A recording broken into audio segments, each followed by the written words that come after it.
It is not the descent toward the shadow, nor the rise toward the light that makes us superior. It is the endless struggle between the two that greatness of character lies. Yeah! We are tested, and we do not break. We will never fall. Very good quote. The loyalist Primarchs of his Imperium are beloved by all, paragons of the potential of humanity. Each Primarch embodies a fragment of the Emperor's might. Yes. Though of all the Primarchs, a select few are regarded, even by their brothers, with respect, or even adoration. Sanguinius. Yet there is one Primarch who was beloved by all his brothers, with only a trifle of exceptions. The noble son of the Emperor, who most embodied not only his power, but his very being. Sanguinius, Primarch of the 9th Legion of the Adeptus Astartes. My husband. During the scattering of the Primarchs, Sanguinius would land on the radiation-soaked moon of Baal Secundus. Discovered by the tribal people inhabiting the moon's surface, they would adopt the infant Primarch into the people of the pure blood. Within 3 weeks of his arrival, he had grown to the size of... Okay, somebody just made Sanguinius with Henry Cavill's face. Like, that is Henry Cavill right there. Like, no ifs, ands, or buts about it. a large child, capable of walking and learning speech. By the year's end, he towered over the people of the blood. Uniquely amongst the Primarchs, Sanguinius bore 2 angelic wings that sprouted from his back, the origin of which is uncertain. Some claim them to be a gift bestowed by the Emperor, whilst the more cynical people of his Imperium would claim them to be the result of a mutation born from the radiation endured by his time on Baal Secundus. Though of all his abilities, it would become apparent that the Primarch had the gift to divine the future. Using his visions, immense psychic power. This art is not very flattering. He looks like an emo kid. Like the way his hair is cut and he's got this little bit of hair. It's not a bang. It's just, it looks very, sorry. And martial prowess, Sanguinius would lead the people of the blood to defeat vast hordes of mutants which threatened their lives. With their defeat, the people of the blood would worship Sanguinius as a god, which would endure until the arrival of the Emperor. Disguising himself, the Emperor would witness Sanguinius give an impassioned speech to his people. Yet with Sanguinius' ability to divine the future, he would instantly recognize the Emperor. Pride. The great angel would fall to his knees and pledge his allegiance to his father. Inducting the greatest warriors of the people of the blood, the Emperor would integrate them into the pre-existing 9th Legion of Adeptus Astartes, soon to be monikered the Blood Angels. Sanguinius would become highly regarded by all the legions of the Adeptus Astartes, even gaining the greatest respect from his brother Primarch, Horus. They were the bestest of friends. Oh. Whom would confide in the angel for advice. More than any Primarchs, Sanguinius and Horus would form a bond of trust and adoration. The great angel would even convince Horus to change the name of his legion from Lunar Wolves to the Sons of Horus after being given his new title of War Master. With Horus even concealing his knowledge of the flaw within the Blood Angel's gene seed from the Emperor, making these events all the more tragic, considering the way in which the future would unfold. Yep. Horus would fall to the forces of chaos and begin his campaign with the keen awareness that Sanguinius was arguably his most deadly foe. Absolutely. Before his treachery had been revealed to the Imperium, Horus would command Sanguinius to fight the Xenos Nephilim species on the planet of Cygnus Prime. The Blood Angels would be ambushed by hordes of demons within the Cygnus system and become stranded. During a fierce battle against the greater demon of Khorne, Ka'Bandha, both of Sanguinius' legs would be broken. Yeah, it was The great real angel bad. would be comatose due to a psychic backlash caused by the activation of the Rage Fire, a device constructed by Fabius Bile of the Emperor's Children and employed by Erebus of the Word Bearers. Frickin' Erebus lurking. The device would cause the gene seed curse of the Blood Angels, the Black Rage, to erupt. With their Primarch unconscious, the Blood Angels would tear each other limb from limb. With the intervention of the 9th Legion's librarians, Sanguinius would be restored. Battling Dude, like, all of them died except maybe one. It was really bad. Like, the librarians are like, we're gonna bring him back, and then they all just start dropping like flies. the greater demon in a second duel, Sanguinius would slay Ka'Bandha and banish it into the warp. With the demon's leader banished, Sanguinius led his forces into the Chaos Fortress on Cygnus, known as the Chaos Fortress made of bones, the bones of the people of the planet. You know, just in case you weren't disgusted enough, yeah.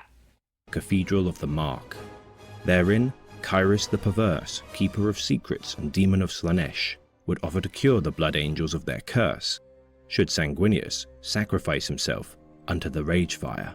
Sanguinius decided to accept the bargain, but before his pact would become binding, Blood Angel Apothecary Meros would sacrifice himself before his Primarch could act, transforming him into the Red Angel. Enraged, Sanguinius would slay Kairos and swear vengeance upon Horus for the loss of his noble son. Wreathing. Fun fact, when Gabriel, I believe it was, yeah, I think it was Gabriel Seth. Hey guys, editor Aurelia here. I said the wrong name. I don't know why. Maybe I was tired. Yeah, Gabriel Seth existed in, you know, 41st, 42nd millennium. Not the 30th. I know that. Amit. It was Amit. He's part of the Fifth Company. I swear I didn't look it up, but, you know, I made a mistake and I wanted to make sure you guys knew that I'm not that dumb. Maybe just a little. Anyways, back to the video. He basically, in a giant meeting, he implied that Horus had sent them there as a trap. Sanguinius was so mad, he basically beat him within an inch of his life for even suggesting that Horus was a traitor. Turns out he was right. But it was bad. It was really bad. From the catastrophic events of Cygnus, Sanguinius would set course for Terra. His journey altered by a ruin storm, orchestrated by Erebus, would make communication and travel throughout the Imperium near impossible. His legion would arrive on the Ultramarines' homeworld of Macragge, and meet with Primarch Rebute Guilliman. Fearing Holy Terror to be lost, reluctantly Sanguinius would accept the title of the new Emperor Regent of the newly founded Imperium Secundus, with the support of Lionel Johnson and Guilliman. Plagued by prophetic visions of his death at the hands of Horus, the great angel would be confronted by the stowaway Primarch Conrad Kurz.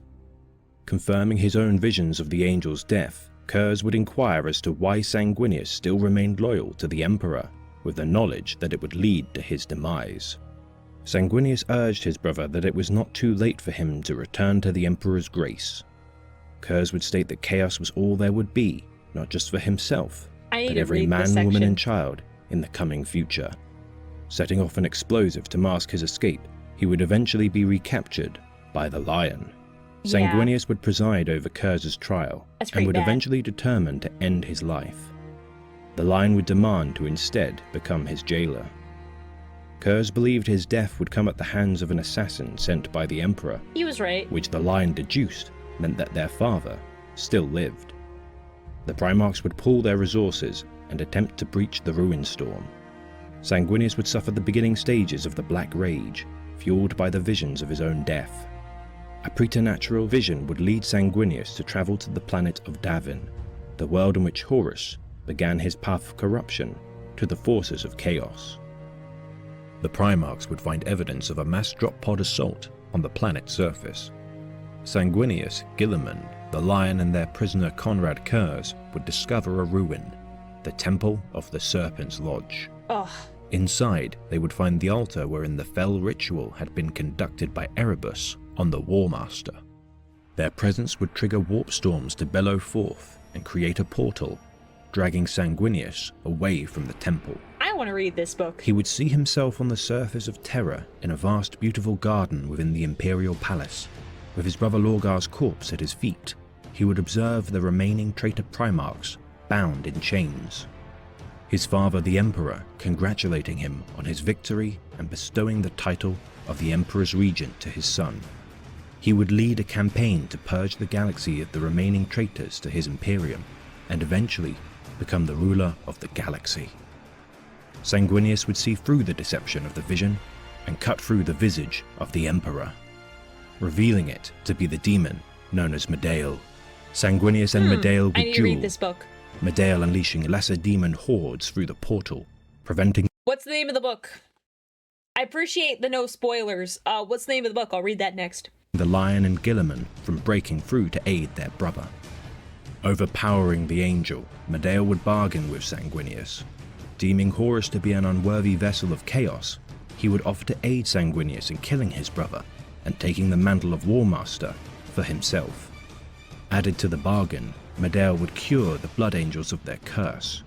Oh. Refusing, the great angel would impale the greater demon with his weapons, Good. the blade in Carmine and spear of Telesto.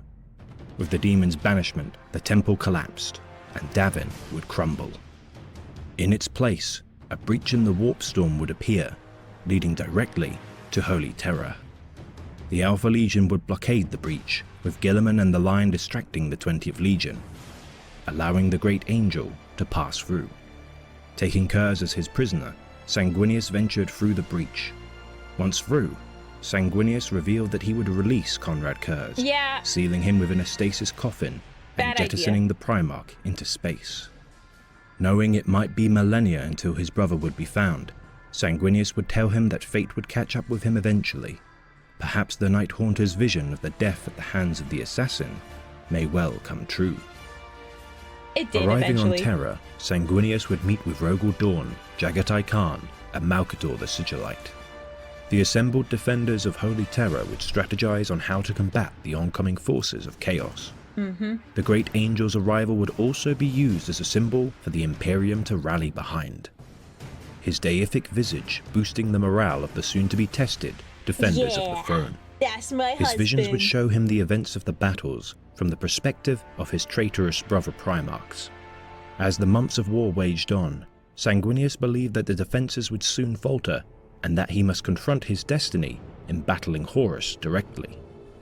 Leading the final He had a funny little thing in the end in the death. The Emperor initially did not want him to go and to board the Vengeful Spirit with him. He's like, you're gonna stay back. And Sanguinius is like, okay, Dad, but Dad, hear me out. He's like, so we all know time is being funky right now. So technically, because time is being weird and there are no days, because it was like a day ended up being like a really long time. There was no time, was not a thing. He's like, okay, so Dad, think of it like this. Because there are no days anymore, technically, the day I die at Horus's hand won't come because days aren't a thing anymore. It was very hopeful and funny to me. I'm like, I see what you're trying to get at. Obviously, I know the ending, so it's very flawed logic, Sanguinius, but I see what you're trying to say. No, I'm probably not saying it in the best way, but that's just generically what happened. An additional part. He's like, if I stay here and the vision does come to pass, it means he will have killed you and Rogel Dorn. So I have to go with you because we can't let him get to Terra. Because if I stay here on Terra and he kills me, like, we've already lost. So if I go with you, we're more likely to succeed even if he kills me there. defense of the Imperial Palace, Sanguinius would battle the reborn Greater Demon of Kabanda, banishing it once more. Injured from this battle, and weary from his vigil, Sanguinius would then board the Vengeful Spirit at the side of his father and Rogel Dawn. Separated from the Emperor, Sanguinius would face Horus Lupercal alone. Attempting to redeem his brother, the angel would remind Horus of their past friendship, but Horus would refuse to listen. The two would battle, with Sanguinius landing only a glancing strike on Horus, creating a dent within his mass of ceramite armor. This battle would enmesh itself within the Imperium's history as its darkest hour. The War Master would wound Sanguinius with the blades of the Talon of Horus, and end his life with a psychic barrage, ensuring the angel's death would be the most painful and malicious ending that his benefactors of When was this? Hang on. 4 years ago. The end of the death wasn't out then. chaos could administer. With the intervention of the Emperor, Horus and his rebellion would be destroyed. The great angel's body would be taken back to Holy Terror by Rogel Dawn, and with the heresy over, Sanguinius would be laid to rest within a resplendent golden sarcophagus, later Orb. interred on his homeworld of Baal. And so it was that they fought, the angel and the beast. Titanic must have been that struggle between those two gods amongst men. Long must they have rained blows upon one another until it seemed that the life of the universe itself hung in the balance. Yet, Sanguinius was bested. Even as the blade of death waited to strike him, Sanguinius would not turn from the path of light. Thus, it was that Sanguinius passed from this world. He who was everything a man should be was taken from us by the darkness. 1,000 times 1,000 years of lamenting will never atone for our loss. When the armor of your faith is buckled and torn, see in your mind that magnificent hero.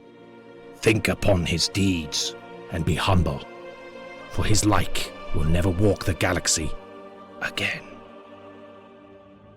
This has been a tale of the great Imperium of Man, read by the Remembrancer.